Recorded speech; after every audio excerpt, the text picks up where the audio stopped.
మన ప్రభువును ప్రేరక్షకుడైన యేసుక్రీస్తుల వారి అత్యంత శ్రేష్టమైన నామం పేరిట దేవునికి స్తోత్రాలు. అందరూ బాగున్నారు కదమ్మా?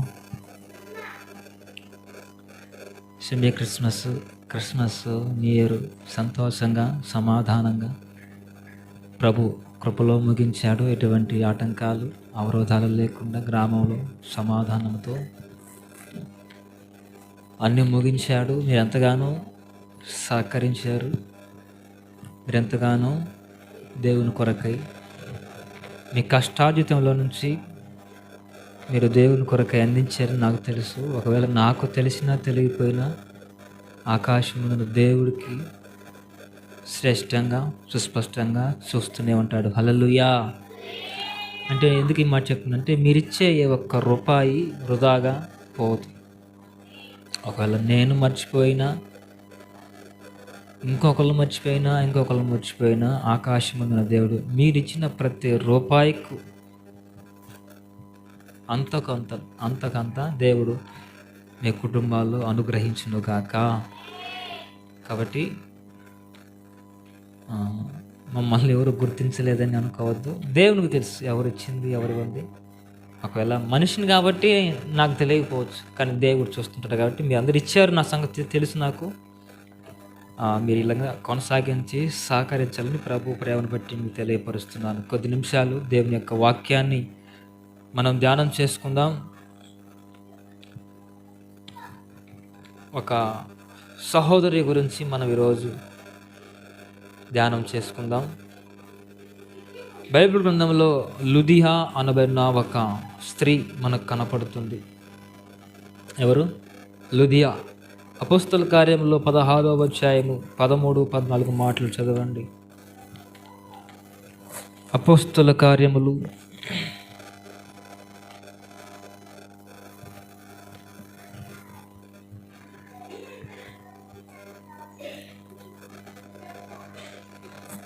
16 అపోస్తల కార్యములు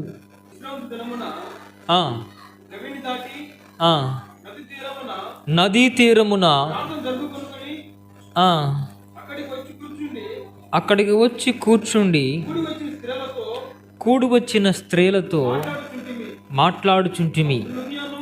అప్పుడు లుదియాను దైవభక్తి గల ఒక స్త్రీ వినుచుండెను. ఆమె ఓదారంగపు పొడిని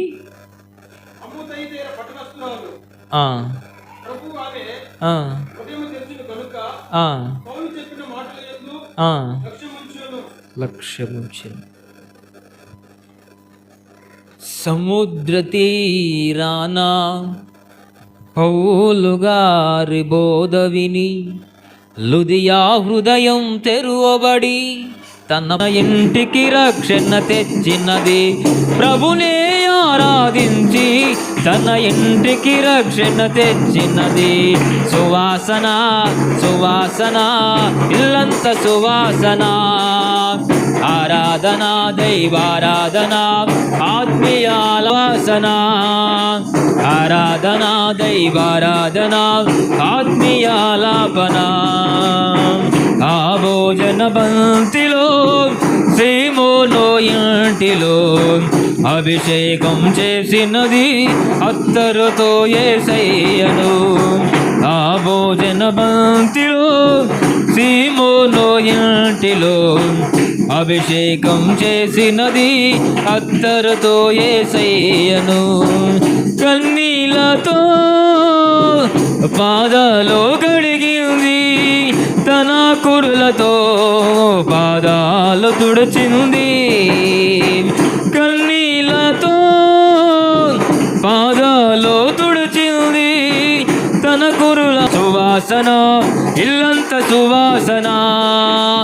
ఆరాధన దైవారాధన ఆత్మీయాలాపన. సువాసన సువాసన ఇల్లంత సువాసన. ఆరాధన దైవారాధన ఆత్మీయాలాపన. హల్లెలూయా. సముద్ర తీరాన ఒకరోజు దైవజనులైన అపోస్తులైన పౌలు వారు సముద్ర తీరాన ఆరాధన చేస్తూ ఆ ఆరాధనలో వాక్యమును బోధిస్తూ ఉండగా లుదియా అనబడు ఒక దైవ భక్తి కలిగిన ఒక స్త్రీ ఆ ప్రాంతానికి వెళ్ళిందట. దేవునికి మహిమ కలుగును గాక. లుదియా అనబడు ఆ దైవ భక్తి కలిగిన ఆ స్త్రీకి పలానా చోట ఆరాధన జరుగుతుంది, పలానా సముద్ర తీరంలో ఆరాధన జరుగుతుంది కాబట్టి నేను వెళ్ళి ఆ ఆరాధనలో పాలు పంపులో పొంది దేవుణ్ణి ఆరాధన చేయాలని ఆ భక్తి కలిగిన ఆ తల్లి, లేకపోతే భక్తి కలిగిన ఆ సహోదరి ఆ సముద్ర తీరములకు వెళ్ళి అక్కడ బోధిస్తూ ఉన్న ఆ వాక్యమును ఆలకిస్తూ ఉందంట. దేవునికి మహిమ కలుగును గాక. పిల్లరా, ఆరాధన జరుగుతుంది అనబడిన ఆలోచన ఆమెలో కలిగి వెంటనే ఆలస్యం చేయకుండా, అలక్ష్యం చేయకుండా ఆరాధనకు వెళ్ళాలి అనబడిన ఆలోచన ఎంత గొప్పది.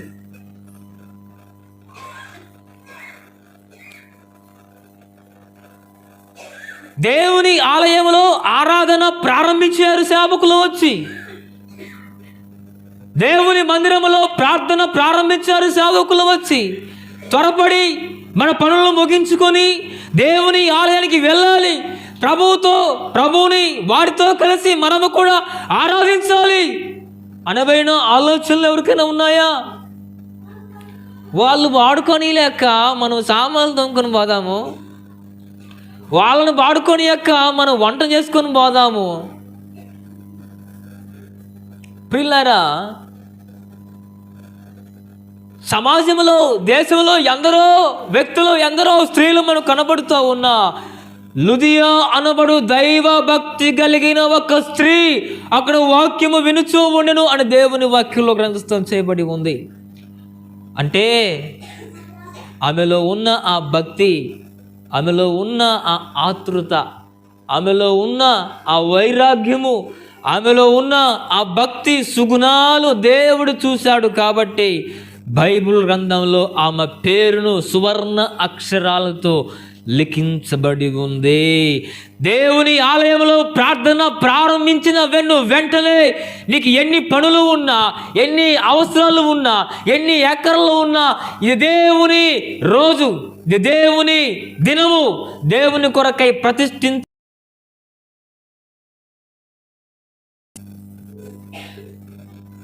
వారమంతయు మనము మన సొంత పనులు చేసుకోవచ్చు. దేవుడు మనకు అనుమతించాడు.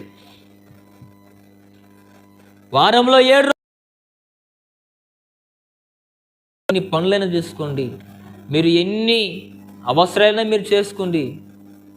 7వ దినము పరిశుద్ధ దినము, దేవునికి ప్రతిష్ఠత దినము, అది దేవుని దినము. పిల్లారా, యెరూషలేము ప్రజలు భోజనము కూడా చేసుకోరంట. ఆ రోజు భోజనం కూడా ఒక పనే కదా వండడం అంటే. కాబట్టి వారు భోజనము కూడా చేసుకోకుండా ఉపవాసముతోనే దేవుని ఈ పరిశుద్ధ ఆరాధనను, పరిశుద్ధ దినమును వారు పరిశుద్ధంగానే ఆచరిస్తారంట. దేవునికి మహిమ కలుగును గాక. అంటే యూదులలో వారికి ఉన్న ఒక వైరాగ్యం, తీరమున ఆరాధన చేస్తున్నది తెలిసి వేగిరమే సిద్ధపాటు కలిగి అక్కడికి వెళ్ళి వారు చెప్తున్న వాక్యంలో వినదంట. దేవునికి మహిమ కలుగును గాక. ప్రియులారా, నేను ఏమంటానంటే, వారంలో 7 రోజులు, 6 రోజులు మన స్వతహాగా మన పనులకు మనము అప్పగించుకున్నాం. 7వ దినము ఆదివారం. ప్రియులారా, 2 గంటలు మనము దేవునికి ఇవ్వగలిగేది, అవునా? 10 గంటలకు 10:30 స్టార్ట్ చేస్తాము, 12 గంటలు 1 గంటకల్లా ముగించేస్తాం. ఇంచుమించిపోతే 2:30 గంటలు. అంటే పూర్తిగా దేవునికి ఇవ్వవలసిన ఈ దినాన్ని కూడా కుదించి మీ కొరకు 2 గంటలు మాత్రమే మనం సమకూర్చుకున్నాము. ఆ 2 గంటలు కూడా మనం రాలేకపోతే దేవుని కొరకే మనం ఏమి చేయగలుగుతున్నాము? దేవునికి మనం ఏమి ఇవ్వగలుగుతున్నాము? అయ్యా మమ్మల్ని దీవించిన ఆయన, అయ్యా మమ్మల్ని ఆశీర్వదించయ్యా, మా అప్పులు తీర్చు ప్రభువా అంటే ఎలా తీరుస్తాడండి? మనము ఏమి ఇవ్వకుండా, దేవుని కొరకై మనం ఏమి చేయకుండా ఆయన మనకు ఎలా చేస్తాడు? మనకి ఇది అవునా కదా? మీరు చెప్పండి, నా మాటలు చెప్పండి. మనము దేవునికి ఒక 2 గంటలు కూడా సమయాన్ని దేవునికి ఇవ్వకుండా ప్రభువు మనల్ని ఎలా ఆశీర్వదిస్తాడు, ప్రభువు మనల్ని ఎలా దీవిస్తాడు, ప్రభువు ఎలా మనల్ని ప్రగతి పొంది. దైవ భక్తి కలిగిన లుదియా అనబడు ఒక స్త్రీ వాక్యము వినుచూ ఉండెను. హల్లెలూయా, హల్లెలూయా. పిల్లరా, ఆమె ఆ మాటలు వింటుండగానే చూడండి 14 చూడండి, ఆ మాట 14 మాట చూడు. అప్పుడు లుదియాను దైవ భక్తి గల ఒక స్త్రీ వినుచూ ఉండెను. ఆమె ఊదరంగు పొడిని ప్రభువు ఆమె హృదయమును తెరచెను గనుక పౌలు చెప్పిన మాటల యందు లక్ష్యముంచెను. ఆమెయు ఆమె ఇంటి వారును బాప్తిస్మము పొందినప్పుడు ఆమె తన ప్రభువునందు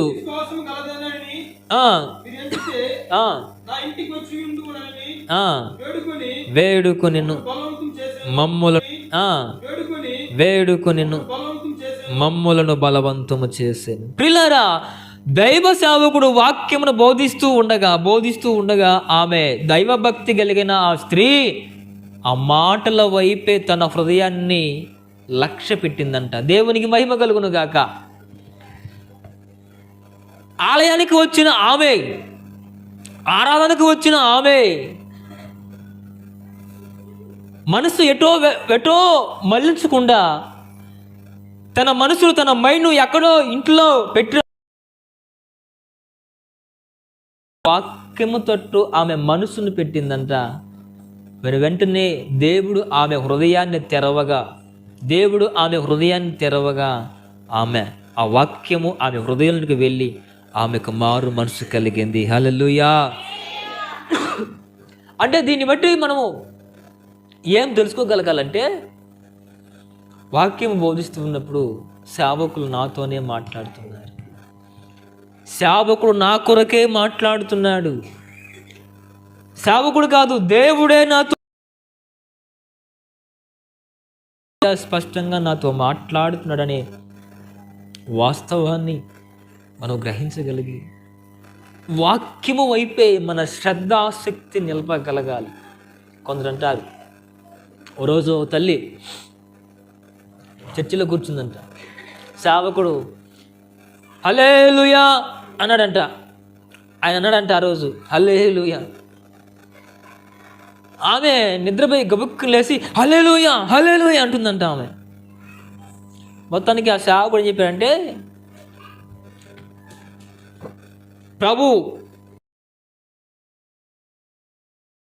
ప్రభువుతో కూడా పరలోకం వెళ్ళే వారు ఎవరున్నారు, వాళ్ళు హల్లెలూయా చెప్పారంట.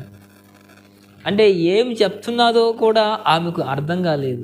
కారణం ఏంటంటే ఆమె వాక్యము పైన దృష్టి పెట్టలేదు. నిద్రపోయింది, సేవకుడు ఏదో చెప్తా ఉన్నాడు, గబక్కిన హల్లెలూయా అన్నాడు. ఆమె కూడా నిద్రలో ఉలికిపడి హల్లెలూయా హల్లెలూయా అంటుందంట. అంటే ఎందుకు ఈ మాట చెప్తుందంటే, ప్రియులారా, సర్వసాధారణంగా వాక్యం పైన దృష్టి పెట్టరు, వాక్యం పైన శ్రద్ధ నిలపరు. ఆమె పౌలు గారు చెప్పే మాటలపైన ఆమె శ్రద్ధాశక్తి నిలిపిందంట. కాబట్టి దేవుడు ఆమె హృదయమును తెరిచాడు. కాబట్టి ఆ సేవకుడు చెప్తూ ఉన్న వాక్యము ఆమె హృదయంలోనికి వెళ్ళింది.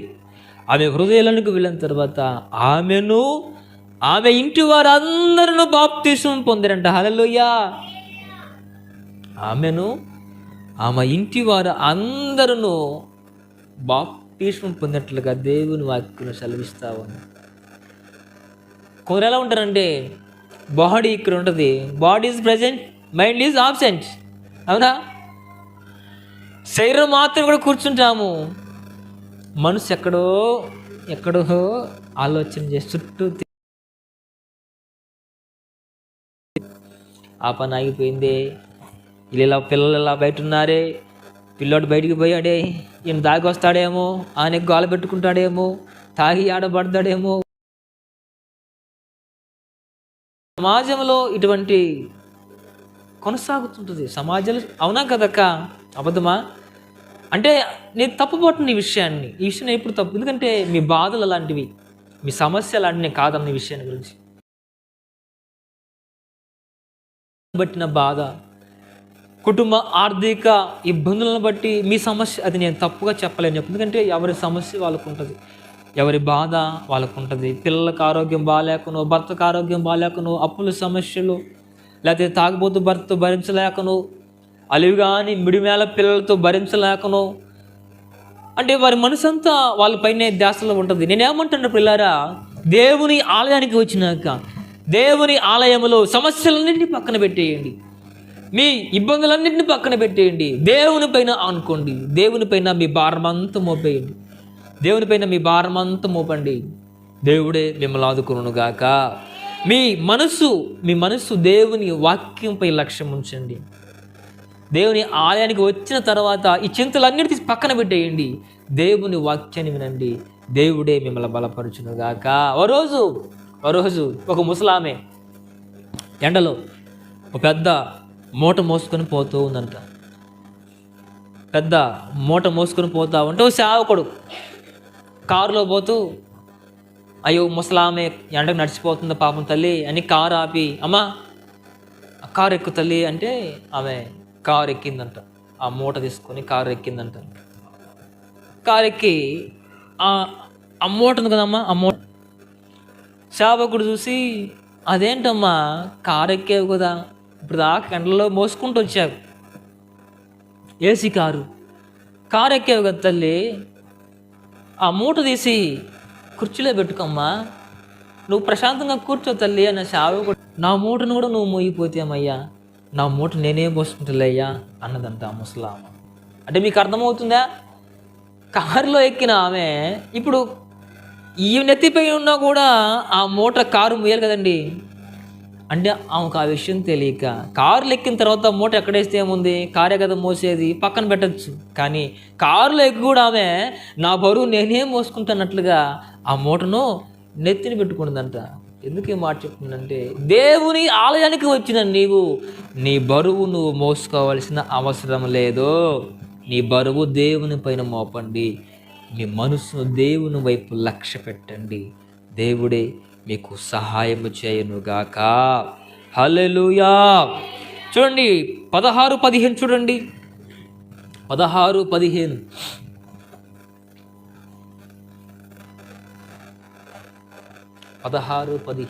అదే అధ్యాయం.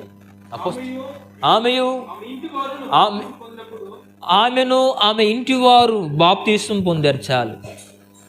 చూడండి, దేవుడు చెప్తూ ఉన్న ఆ మాటలకు, దేవుని సేవకుల ద్వారా దేవుడు పలుకుతూ ఉన్న ఆ మాటలకు విధేయత కలిగి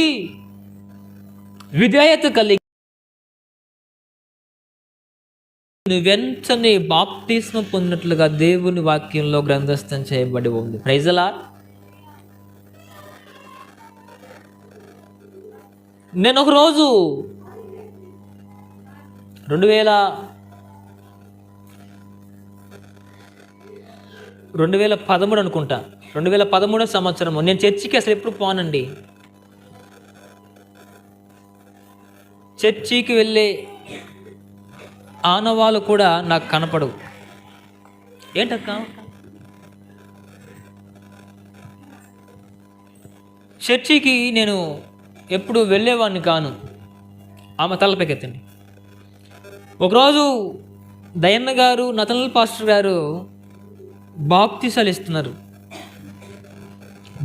ఇస్తుంటే ఆ చెరువు వద్దకు నేను వెళ్ళాను, చూడటానికి వెళ్ళాను. చెరువు వద్దకు వెళ్ళి చూడటానికి వెళ్ళాను, ఎలా తీసుకుంటున్నాను చూడటానికి వెళ్ళాను. అక్కడికి 13 మంది బాప్తిసం పొందుతున్నారు. అందరికీ బాప్తిసం ఇచ్చారు. దైవ సేవకులు వాక్యాన్ని బోధించి అందరికి బాప్తిసం ఇచ్చారు. 14వ వ్యక్తిగా నేను నిలబడిన అక్కడ. లెక్కలో 13 మందే ఉండాలి, 14వ వ్యక్తిగా నేను నిలబడ్డాను. అలా అంటున్నారు, 13 మందే కదా, ఈడెవడు మళ్ళీ ఎక్స్ట్రా వచ్చారు, ఈడెవడు మళ్ళీ కొత్తవాడు అంటున్నారు. అంటే వాస్తవానికి బాప్టిజం తీసుకోవాలంటే ఒక నెల ముందు వాళ్ళకు సేవకులుగా చెప్తే సేవకులు వాళ్ళ కోసం ప్రార్థన చేస్తూ ఉంటారు.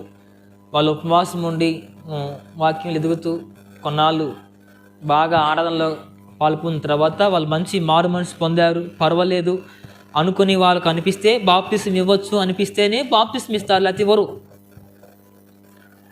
వాళ్ళు తీసుకోరు.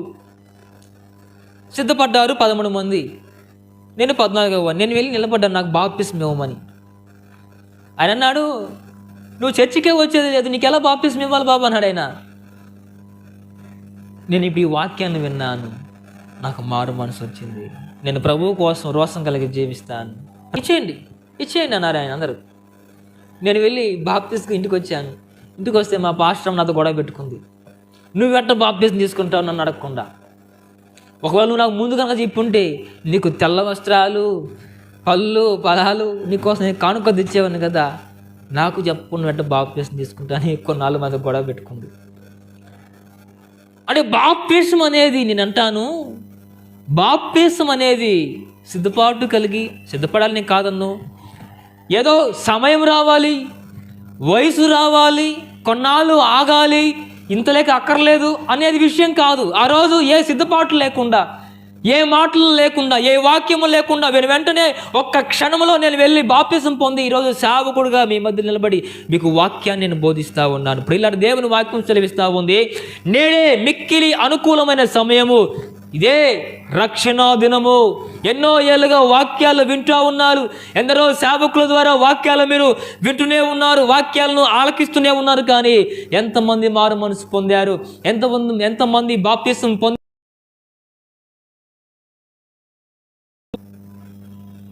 లుదియా కుటుంబము ఒకే రోజు ఆ రోజు వాక్యాన్ని విన్నారు, దేవుని హృదయాల్లోకి వెళ్ళింది. వెంటనే వారి కుటుంబం అంతయు మారు మనసు పొంది బాప్తిజం పొందినట్లుగా దేవుని వాక్యంలో గ్రంథస్థం చేయబడి ఉంది. ప్రియులారా, విధేయత కలిగి వెంటనే అలక్ష్యం చేయలేదు. దేవుడు ఇచ్చే ఆ శుభ తరుణాన్ని వారు నిర్లక్ష్యం చేయలేదండి. వెంటనే వారు మారు మనసు పొంది బాప్తిజం పొందారు. నేను వచ్చాను 4 ఏళ్ళు అయింది ఆనందు, ఒక్కళ్ళు కూడా బాప్తిజం పొందలేదు దేవుని కృపను బట్టి. ఎంత దౌర్భాగ్యమో తెలుసా, ఆ పాత తల్లిగారులే వాళ్ళే బల్ల చేయవేస్తున్నారు. ఎందుకు కొత్త వాళ్ళు ఒక్కరు కూడా బాప్తిజం పొందిన దాఖలు నాకు కనపడలేదు. ఆ పెద్దోళ్ళే బల్ల చేయవేస్తూ ఉన్నారు. ప్రియులారా, నేను అంటాను, ఇదే మిక్కిలి అనుకూలమైన సంవత్సరములు వెళ్తూ ఉన్నాయి, దినములు గడుస్తూ ఉన్నవి. ఇంకా ఎంతకాలమని ఈ లోకంలో లోక ఆశల కొరకే బ్రతుకుతారండి. ఆయన ఎప్పుడు వస్తాడో కూడా తెలియదు, ఆయన ఏ క్షణం వస్తాడో కూడా తెలియదు. ఆయన దొంగ వలె వస్తాడంట. కొనుపోబడే ఆ మారు మనసు మనలో ఉందా? ఆయనతో కూడా ఎత్తబడే మారు మనసు ఉంది. ఒకవేళ ఇదే జీవితము, ఇదే బ్రతుకు, ఇదే లోకము అని ఒకవేళ భ్రమపడిపోతున్నావేమో, ఇది అంతము మాత్రమే. పైన పరలోకంలో మరో జీవితం ఉంది. ఇది 100 సంవత్సరాలు మాత్రమే లోకంలో మనం బ్రతకాలి. ఇది కేవలము యాత్ర మాత్రమే. ఇది యాత్ర, ఒక యాత్ర. పరలోకంలో ఒక రోజు ఉందండి, 1000 సంవత్సరముల జీవనాన్ని మనం అక్కడ కొనసాగించాలి. పుట్టాము, ఒక 70 ఏళ్ళు బతికాము, చచ్చిపోయాము, అంతే కదా, తర్వాత ఏముంది అనుకుని ఒకవేళ భ్రమపడిపోతున్నారేమో. ఇది యాత్ర, ఇది యాత్ర మాత్రమే. ఇక్కడ చనిపోతే పరలోకానికి వెళ్ళాలి. అక్కడ 1000 ఏళ్ళు, ఇక్కడ 100 ఏళ్ళు అయితే అక్కడ 1000 ఏళ్ళు మనం జీవించాలి. పరిశుద్ధుల కొరకై పరలోకము ఏర్పాటు చేసింది, పాపుల కొరకై నరకము, నిత్య నరకము ఏర్పాటు చేయబడి ఉంది. కాబట్టి మారు మనసు పొందాలి, మారు మనసు పొందాలి, బాప్తిసం పొందాలి. ప్రతి ఒక్కరూ ప్రభు బల్లాల్లో చేయి వేయాలి.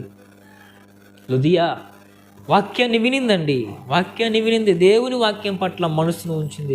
వెంటనే మారు మనసు పొంది బాప్తిసం పొందినట్లుగా దేవుని వాక్యంలో గ్రంథస్థం చేయబడింది. ఇంకా సమయం ముందులే, ఇంకా సమయం ముందులే, ఇంకా సమయం ముందులే, కొన్నేళ్ళు ఆగాలి అని ఒకవేళ దేవుడు ఇచ్చే ఈ గొప్ప భాగ్యాన్ని మాట్లాడుతూ ఉన్నాడు. మారు మనసు పొందాలి, మారు మనసు పొందాలి. ఒకవేళ ఈ లోక సౌభాగ్యాల కొరకై, ఈ లోక సుఖభోగాల కొరకై ఒకవేళ ఇంకా అదే లోకంలో మనం జీవిస్తూ ఉన్నామేమో. కాదండి, దేవుడు తన చేతులను చాచి పిలుస్తూ ఉన్నాడు. తన గాయపడిన హస్తాలను చాచి పిలుస్తూ ఉన్నాడు ఆయన వద్దకు రమ్మని. తప్పిపోయిన కుమారుని కొరకై తన తండ్రి కళ్ళు కాయలు చూసేదాకా ఎదురు చూస్తుండేది కాదు. మన తండ్రి అయిన పరమ తండ్రి మన కొరకు ఎదురు చూస్తూ ఉన్నాడు. మనం రాగలిగితే ఆయన హక్కును చేర్చుకొని ఆయన కౌగిల్లో దాచుకోవడానికి ఆయన సిద్ధంగా ఉన్నాడు. కాబట్టి దేవుడు మరలా నీతో సూటిగా మాట్లాడుతున్నాడు. ఒకవేళ ఇంకా వయసు ఉందిలే, ఇంకా సమయం ఉందిలే అని ఒకవేళ ఈ దేవుడిచ్చే ఈ గొప్ప భాగ్యాన్ని అలక్ష్యం చేస్తూ ఉన్నావేమో. దేవుని వాక్యంలో ఉంటుంది, మారు మనసు పొందిన వారికేమో రక్షణ భాగ్యం అంట. లోకంలో జీవించే వారికి దేవుని సువార్త వెర్రితనముగా కనపడుతుందంట. అందుకే పాట పాడతారు కదా, రక్షించబడు వారికి నీ సిలువ.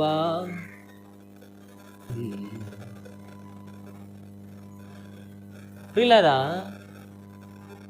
మారు మనసు పొందిన వారికి ఈ సువార్త ప్రియముగా ఎంచబడుతుంది. లోక ఆస్తుల కొరకే జీవించే వారికి ఈ మాటలన్నీ వెర్రితనముగా, మూర్ఖముగా కనపడుతుంటాయి. కాబట్టి ఆయన రాకడ తెలియదు. ఒకవేళ ఆయన ఈ క్షణమే రాగలిగితే ఆయనతో కూడా ఎత్తబడే వారంగా మనం ఉండాలి, విడవబడే వారంగా మనం ఏనాటికి ఉండకూడదు. అక్కడ 1000 ఏళ్ళ పరిపాలన అండి, 1000 ఏళ్ళ పరిపాలన మన కొరకై, పాపల కొరకై నిత్య అగ్నిగుండము. అగ్ని ఆరదు, పురుగు చావదు, పండ్లు కొరుకుటయు, చీకటి మంటలు, సెగలు ఆ నిత్య నరకంలో ఏర్పరచబడి ఉన్నవే. పరలోకంలో చీకటి లేదు, ఆకలి దప్పులు లేవు, కోపాలు లేవు, పండ్లు కొరుకుట లేదు. నిత్య ఆనందము, నిత్య సంతోషము పరలోకంలో మన కొరకై ఏర్పాటు చేయబడి ఉన్నది.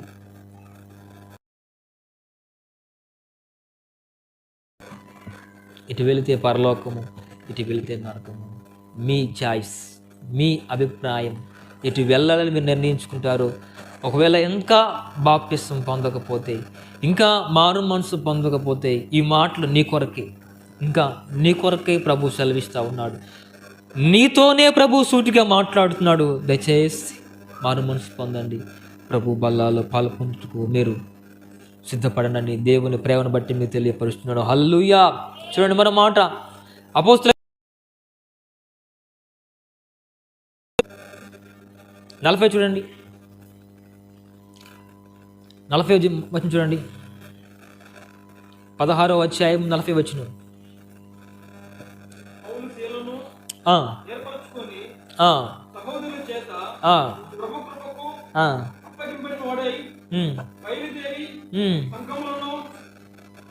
పదిహేను 16వ అధ్యాయము 40వ వచనం.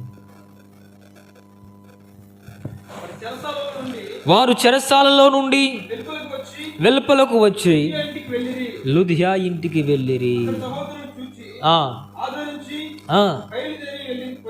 వెళ్ళిపోయిరి. 15 చూడు, 16-15. ఆమె ఇంటి వారును బాప్తిసం పొందినప్పుడు ఆమె మీరెంచితే నా ఇంటికి వచ్చి ఉండుడని వేడుకొని వారిని బలవంతము చేసెను. ఏమండి, నేను దైవ భక్తి కలిగిన స్త్రీనేనని మీకు అనిపిస్తే మా ఇంటికి వచ్చి మీరు బస చేయనని వారిని బలవంతం చేసిందంట. హల్లెలూయా. ఆ దైవభక్తి కలిగిన ఆ స్త్రీ సేవకుల్ని పిలుస్తూ ఉంది, అయ్యా నేను దైవభక్తి కలిగిన స్త్రీ అని మీకు అనిపిస్తే మా ఇంటికి వచ్చి బస చేయండి, మా ఇంటికి వచ్చి మీరు భోజనం చేయండి. 40 చూడు ఆ మాట, 40 చూడు. వారు చెరసాల నుండి వెలుపలకు వచ్చి లుదియా ఇంటికి వెళ్ళిరి. రైజలా, ఒక సేవకుడు చెరసాలలో నుంచి బయటికి వస్తూ తమ సొంత ఇంటికో, మనకు మంచి ఆత్మీయులు అన్న కాడికి వెళ్తారు. ఎందుకంటే చెరసాలలో ఉన్నారు కాబట్టి ఒక ఆదరణ కొరకై, ఒక ప్రేమ కొరకై, అభిమానం కలిగి వారింటికే వెళ్తారు. కానీ సేవకులు మొట్టమొదటిగా జైల్లో నుంచి బయటికి వస్తూ, చెరసాలలోనికి బయటికి వస్తూ మొట్టమొదటిగా లుదియా అనబడు దైవ అంటే గమనించాలి, ఆమె ఎంత భక్తి కలిగినదో, సేవకులను ఎంతగా ప్రేమించిందో, సేవకులను ఎంతగా పోషించిందో, సేవకులను ఎంతగా ఆదరించిందో. ఎంత ఆదరిస్తోనో ఆ సేవకులు జైలు నుండి డైరెక్ట్గా ఆమె ఇంటికి వెళ్తారండి. పిల్లారా, ఆమెలో ఉన్న మంచి సుగుణం ఏంటంటే, నేను దైవభక్తి కలిగిన స్త్రీయే అని మీకు అనిపిస్తే నా ఇంటికి వచ్చి మీరు బస చేయండి, నా ఇంటికి వచ్చిన ఆతిథ్యాన్ని మీరు స్వీకరించండి, నా ఇంటికి వచ్చి మీరు భోజనం చేయండి. బతిమిల్లాడుకుందంట ఆమె, బతిమిల్లాడిందంట వాళ్ళని. పిల్లారా, సేవకులకు చేసే ఉపచారము సాక్షాత్తు దేవాది దేవునికి చేసిన వారే అవుతారు. నా నామం పేట వచ్చు వారి గ్లాసుడు మంచినీళ్ళు ఇచ్చిన మర్చిపోటుకు నేను అన్యాయస్తుంది కాను. పిల్లారా, ప్రేమించే తల్లులు మమ్మల్ని ఎంతగానో ఆదరిస్తున్నారు. మీ అందరిని బట్టి నిండు మనసుతో హృదయపూర్వకమైన వందనాలు. అందరికీ వందనాలు. దూర ప్రాంతం నుంచి మేము వస్తూ ఉండగా మరి మీరు ఏం తిన్నారో మాకు తెలియదు, మరి మీకు ఉంటుందో లేదో మాకు తెలియదు. చాలా ప్రేమతో, చాలా అభిమానంతో మీ నోటి కాడు కూడి తీసి మమ్మల్ని పెట్టి కడుపారా మమ్మల్ని పోషిస్తూ ప్రతి తల్లికి నిండు మనసుతో హృదయపూర్వక వందనాలు తెలియపరుస్తున్నాను. దేవుడి మీద దీవించి ఆశీర్వదించును గాక. హల్లెలూయా, హల్లెలూయా. దేవుడు నిత్యం మీ కుటుంబాలను ఆశీర్వదించి వర్ధిల్ల చేయును గాక. సేవకులకు పెట్టింది అది ఊరికే పోదండి, దేవుడికే మీరు పెట్టిన వారు అవుతారు. ఆమె చూడండి, ఈ తల్లిలో ఉన్న గుణం ఏంటంటే సేవకులను పోషించాలని, సేవకులకు ఆహారం పెట్టాలని, సేవకులకి పరిచారం చేయాలని ఆ తల్లిలో ఉన్న ఆకాంక్ష, ఆ తల్లిలో ఉన్న కోరిక అంటది. అయ్యా,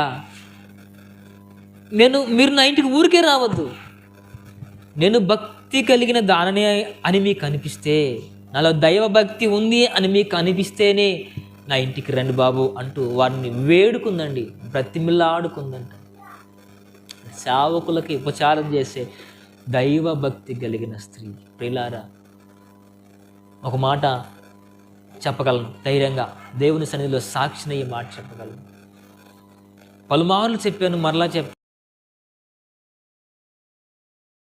అంతగా ప్రేమించేవాళ్ళం, సేవకుల్ని అంతగా ఆదరించేవారు. నా కుటుంబం, నేను, నా శ్రీమతి అంతగా ఆదరించేవారు. మాకు ఉన్నా లేకపోయినా సేవకులు వస్తున్నారంటే సంవత్సరమంతయు సేవకులు మా ఇంటికి ఒక్కరు రారండి, 7-10 మంది అట్లా వస్తారు మా ఇంటికి. అలా ఒక్కరోజు కాదు, మళ్ళా వారంలో 3 దినాలు మా ఇంటికి వచ్చేవాళ్ళు, వారంలో 3 రోజులు మా ఇంటికి వచ్చేవాళ్ళు. శుక్రవారము, బుధవారము, ఆదివారం కొడుకులు, 3 రోజులు కొడుకులు ఉంటే 3 రోజులు సేవకులు మా ఇంటికి వచ్చేవాళ్ళు. ఆ 3 రోజులు చికెను, చేపలు, రొయ్యలు, మంచి మాంసాహారం సిద్ధపరిచేది. ఏ రోజు పాపము నాకు ఒళ్ళు అలసిపోయింది, నేను చేయలేన మా యొక్క పాస్టర్ ఏ రోజు అనలేదు. చాలా ఆశ, సేవకులకు వండి పెట్టాలంటే అంత ఆశ, అంత ఆసక్తితో వండి పెట్టేది. ఖర్చు అనుకోలేదు. సేవకులకు వండి పెట్టాలంటే భాగ్యముగా ఎంచి మా శ్రీమతి సేవకులకు సేవ చేసిందండి. ఆ త్యాగము, లేకపోతే ఆమె చేసిన ఆ ఉపచారమే, ఆ దీవెనలే మా కుటుంబానికి తోడై ఈరోజు నేను మీ ఇళ్ళలో తినే గొప్ప భాగ్యాన్ని దేవుడు మాకు అనుగ్రహించాడు. హల్లెలూయా, హల్లెలూయా. కాబట్టిరా, లుదియా అనబడిన సహోదరిలో ఉన్న గొప్ప భాగ్యం, గొప్ప లక్షణం ఏంటంటే సేవకులను పోషించడానికి ఆమె ఎప్పుడు సంసిద్ధంగా ఉండేది. హల్లెలూయా. కాబట్టిరా, సేవకులకి ఉపచారం చేసే మనసు మనలో కలిగి ఉందముగాక. హల్లెలూయా. ఆమె ఊదా రంగు వస్త్రములను అమ్మే వ్యాపారం చేసేది. ఏమండి? ఊదా రంగు వస్త్రములను అమ్మే వ్యాపారం చేసేది ఆమె. ఊదా రంగు వస్త్రాలంటే ఒక విలువైనవి ఆ వస్త్రములు. అందరూ వేసేవారు కాదు, ఎవరో డబ్బున్నవారు మాత్రమే ఊదా రంగు వస్త్రములను ధరించేవారు. అంటే చూడండి, దేవునికి ఆమె చేసే ఆ వృత్తి కూడా నమ్మకమైన వృత్తి, ఒక విలువైన వృత్తిని ఆమె ఎంచుకుంది. దేవునికి నమ్మకముగా విలువైనది, ఘనమైన పనే ఆమె చేస్తూ ఉంది. కాబట్టి దేవుని సన్నిధిలో మనము కూడా ఘనముగా, హల్లెలూయా. చూడండి, ఆ సహోదరి పాపంతో ఉన్నప్పటికీ, ఈ లోక ఆశలతో ఉన్నప్పటికీ దేవుని ఆరాధన పట్ల మనసుంచింది. ఆరాధన పెట్టిన వెంటనే ఆలయం మాట్లాడుతున్నప్పుడు మనసు ఎక్కడో కాకుండా వాక్యం పైన దృష్టి ఉంచి దేవుని వాక్యాన్ని విని, ఆ వాక్యాన్ని హృదయంలో దాచుకుని, ఆ వాక్యం పట్ల జీవించి మారు మనసు పొంది, తాను మాత్రమే కాకుండా ఇల్లంతయు మారు మనసు పొందినట్లుగా దేవుని వాక్యం చదివిస్తూ ఉంది. పిల్లారా, అందులో ఉన్నది రెండవ గుణము, వాక్యాన్ని విని మారు మనసు పొందింది. మూడవదిగా సేవకులకి ఉపచారం చేసింది. నాలుగవదిగా మంచి వ్యాపారం, విలువైన వ్యాపారం, దేవునికి నమ్మకముగా కలిగిన వ్యాపారము ఆమె కొనసాగి. కాబట్టి మన పనులు దేవునికి నమ్మకంగా ఉండాలి. మన హృదయము దేవుని వాక్యం పట్ల శ్రద్ధ ఉంచాలి. సేవకులు మన ఇంటికి వస్తున్నప్పుడు వారిని హక్కున చేర్చుకుని ప్రేమించి, వారికి ఆదరించి, వారికి ఉపచారం చేసే మనసు మనలో కలిగి ఉండగలిగితే ఈ లుదియా అనబడు ఈ సహోదరికి కలిగిన ఘనత మనందరికీ కలుగును గాక. ఎందరో ఆరాధన అంటే పిల్లారా, నేనంటాను, ఆరాధనలో ఆ ఒక్కతే కూర్చుందా? ఆ ఒక్కతే కూర్చున్నట్టుదా? ఇప్పుడు ఇంతమంది కూర్చున్నారు ఇక్కడ, ఒక్కల గురించే అక్కడ ప్రస్తావించబడింది. కారణం ఏంటి? ఈ గుణాలన్నీ ఆమెలో ఉన్నాయి కాబట్టి, ఈ మనసంతా ఆమెలో ఉంది కాబట్టి ఆ ఒక్క స్త్రీయే అంతమందిలో కూడా ఘనముగా ఎంచబడింది. ఈరోజు మన మధ్యలో కూడా ఘనముగా ఆ తల్లి గురించి మనము మాట్లాడుకోగలుగుతున్నామంటే ఆ తల్లిలో ఉన్న గొప్ప సుగుణాలు బట్టియే దేవుడు ఆమె పేరుని బైబిల్ గ్రంథంలో లిఖించబడింది. హల్లెలూయా. కాబట్టి దేవుని చేత ఇటువంటి గొప్ప భాగ్యాన్ని మనం పొందేవారంగా ఉండాలి. అట్టి భాగ్యము ప్రభు మనకు అనుగ్రహించునుగాక. ఆమేన్, ఆమేన్. అందులో మోకరించి ప్రార్థన చేసుకుందాం. పడతావా? పడుతుంది. అందులో మోకరించి ప్రార్థన చేసుకుందాం.